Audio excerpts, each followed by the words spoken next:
PKS akan bertemu PSI pekan depan.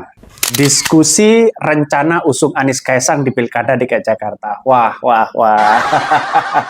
Ini gimana begitu kan ya? Apakah selama ini konsistensi dari pendukung Anies Baswedan tetap akan mendukung Anies Baswedan atau keluar dari jalur yang berbeda begitu kan? Karena pendukung-pendukung Anies Baswedan tidak jauh beda dengan pendukung-pendukung PKS ini. Kenapa? Ya, mengkritik habis-habisan soal batas usia ke MK, bahkan ke MA, tapi pada kenyataannya kenapa PKS membangun komunikasi, mengajak mereka untuk usung Anies Baswedan dan Kaisang di Pilkada DKI Jakarta. Aneh bukan? Saya kira dan saya yakin dan saya yakin-yakinnya bahwa PKS, PKB dan Nasdem ya bahkan PDP memberikan peluang ya kepada partai-partai yang kemudian ingin ngusung Anies Baswedan. Tapi satu catatan penting, saya yakin dan saya yakin-yakinnya pasti Kaisang ini ditolak untuk menjadi wakil dari Anies Baswedan. Karena mungkin dari beberapa partai seperti Partai Nasdem, seperti PKS, seperti PDIP begitu kan ya. Seperti PKB, mereka saya kira akan menolak. Mengapa saya katakan seperti itu? Karena kursi dari DPRD ya, ini PSI ini sangat kecil. Jadi di angka 8 kursi di situ. Artinya kalau mereka mengotot begitu kan untuk memaksakan Anies Baswedan dengan Kaisang, jelas ada nuansa-nuansa bagaimana ini begitu. Jangan-jangan mereka sudah masuk angin dan sebagainya.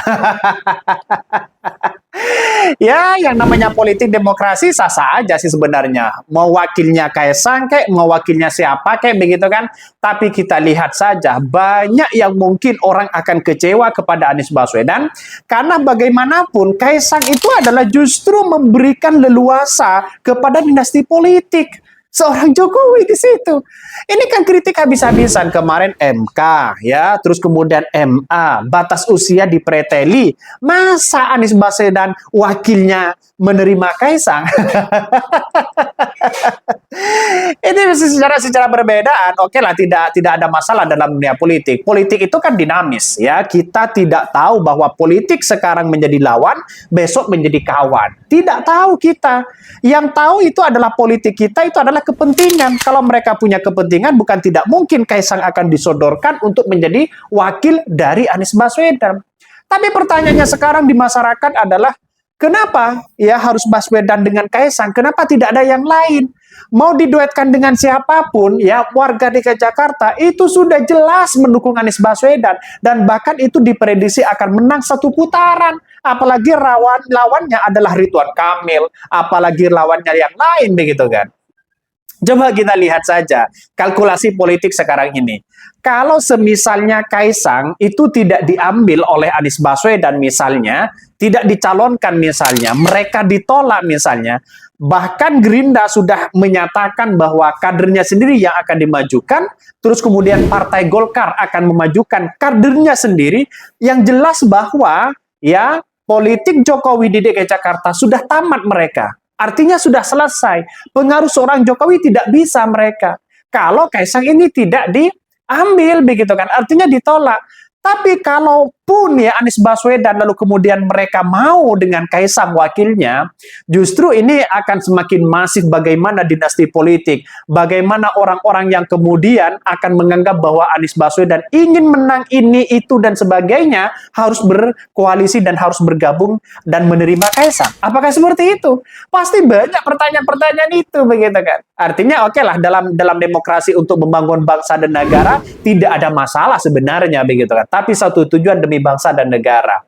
Bahkan polarisasi yang dibangun sekarang ini bukan lagi yang namanya Wan Abud, Yaman dan sebagainya begitu kan. Tapi orang akan menganggap bahwa Anies Baswedan kok berpikir seperti itu begitu kan.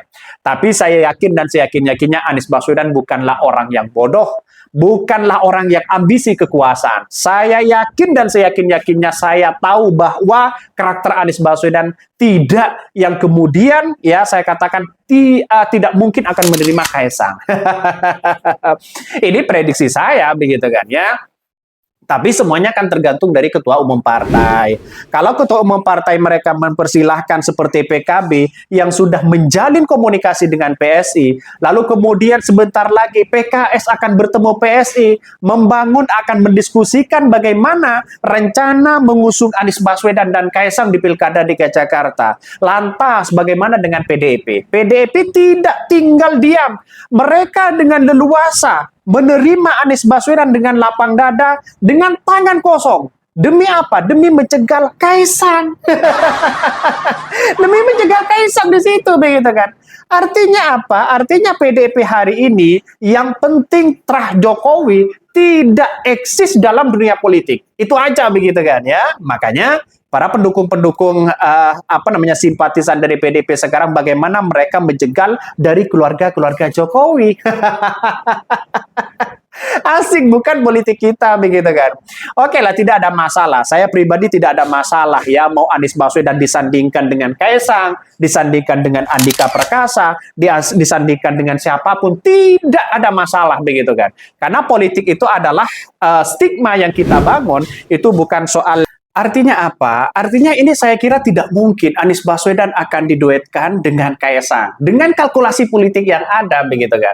Karena bagaimanapun, bagaimana kritikan-kritikan dari pendukung-pendukung mereka, ya, dari PKS dulu mengkritik bagaimana keluarga Jokowi, terus dari PDIP, ya, dari PKB, dari Nasdem, begitu kan. Kritikan semua di situ, begitu, ya, kepada keluarga Jokowi, kepada dinasti politik. Karena mereka dianggap sebagai nepotisme dan sebagainya. Makanya saya yakin dan saya yakin-yakinnya ini tidak akan mungkin terjadi. Tapi kalau toh pada hakikatnya PKS dan PSI lalu kemudian mereka membangun komunikasi, ya nggak apa-apa sebenarnya. Dalam dunia politik membangun komunikasi seperti itu nggak apa-apa.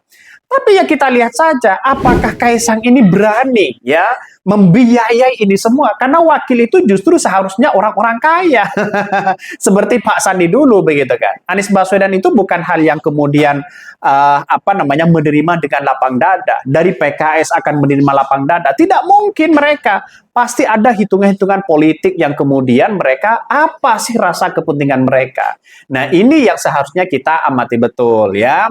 Bahkan kalau PKS kabarnya akan bertemu dengan PSI pekan depan, saya kira ini bagian dari komunikasi mereka dan bahkan dari pendukung-pendukung mereka banyak yang tidak setuju begitu kan ya.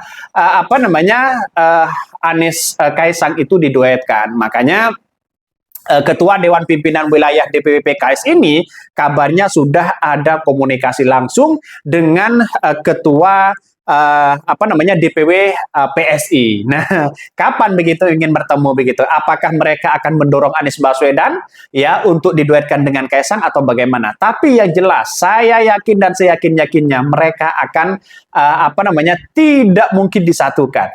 Saya katakan berani mengatakan seperti itu. Saya sudah tahu begitu kan ya karakter dari PKS. Saya sudah tahu dari PKB. Saya sudah tahu dari Nasdem. Ya, tapi yang namanya politik tidak mungkin mereka akan yang namanya politik tidak mungkin ada yang terjadi dan ada yang tidak. Makanya saya katakan sejak awal kecuali PDIP. PDIP menolak keras pastinya karena satu-satunya PDIP bergabung dan melirik Anies Baswedan, mereka akan menjegal Kaisang sebenarnya untuk tidak memberikan leluasa kepada dinasti politik karena seorang PDIP masih sakit hati kepada kepada Jokowi di situ.